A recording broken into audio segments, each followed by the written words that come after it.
Hi, my name's Terry Brown and I'm chairman here at Charlesworth and Chisworth Cricket Club on the edge of the beautiful Peak District. This is a fairly typical Tuesday evening at our club. We've got under 9s and under 11s doing a practice game here.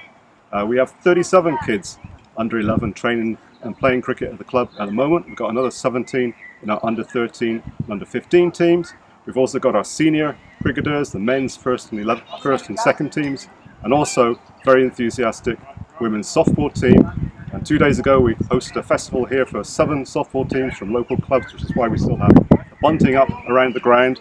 And we also have a social team for the old guys like me who still think that they can do what they could do 20 odd years ago. So everything looks great at this club. Lots of children playing, lots of adults playing, everything looks green and sunny. But underneath the surface, I'm afraid we've got lots of problems. It seems a bit mean-spirited with so many people having lost relatives and their own lives, so many people with long COVID, for us to complain about the effect of the pandemic on our cricket club. But it's hit us really hard. We're a small village club. We don't have any employees. We don't even have any part-time employees. Everything that's done at the club is done by our volunteers who give up evenings, afternoons, weekends to do the stuff that the club needs to keep it going. And last year, a lot of those people had other things on their minds and they weren't thinking too much about what can we do for the cricket club. We had a few heroic volunteers who kept things going, kept the square cut, kept the grass cut, so that we could still play cricket. But because of a certain amount of not keeping up to speed with things, we had problems. Our score box has got rot, it's falling apart, we can't use it anymore. Our sight screens blew over in the gale, some of the panels smashed, the screens are warped, we've got to replace those. Our covers got ate by the mice.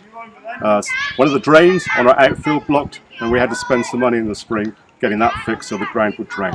But the biggest problem is our nets, which are over here. Our nets were put up in 2000, and we've looked after them as best we can over the years, but age has taken its toll. During the pandemic, we couldn't keep them as clean as we should have done, and the carpets got invaded with moss and grass, which we've cleaned off by jet washing, but that's left the carpets now very thin. In a couple of places they're completely ripped up. The subsurface underneath is collapsed in places, which means that we can't do hardball cricket there. The bounce is just too uneven, it's too dangerous. And then worst of all, the poles holding up the nets have got loose in places and in danger of falling down. We're using them this year, we fix them up as best we can, but we know we're not going to be able to use them next year. And that's really a problem for us, because the kids that we have training here today are the lifeblood of the club. We give a lot of effort to them. And we know we can do a certain amount of work on practice games like this, and we can do training drills on the outfield. But the real key to developing a young cricketer is going into the nets and helping them to bat and bowl, maybe 2 or 3 kids at once with some of our coaches. That's absolutely transformative in developing their skills.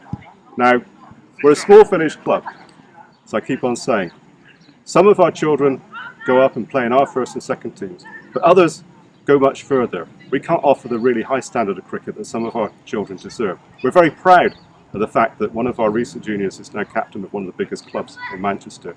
We're really proud that one of our current girl players is now playing for Derbyshire and could, if she wants to, really become one of the top cricketers in the country. That gives us a real thrill. We want to give the same opportunities to these children out here that we've been able to give to these children that's passed through us in the past. We're really worried that if we can't replace the nets, we're not going to be able to do that.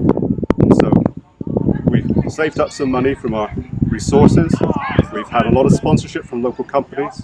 We've had our 250 club almost sold out now, but we've still got a gap in funding of £5,000, which we're trying to fill through this crowdfunding scheme. So please support us. Any donations, small or large, will be gratefully received. Will help to secure the future, not just of the club, but of these kids out here playing today. Thank you very much.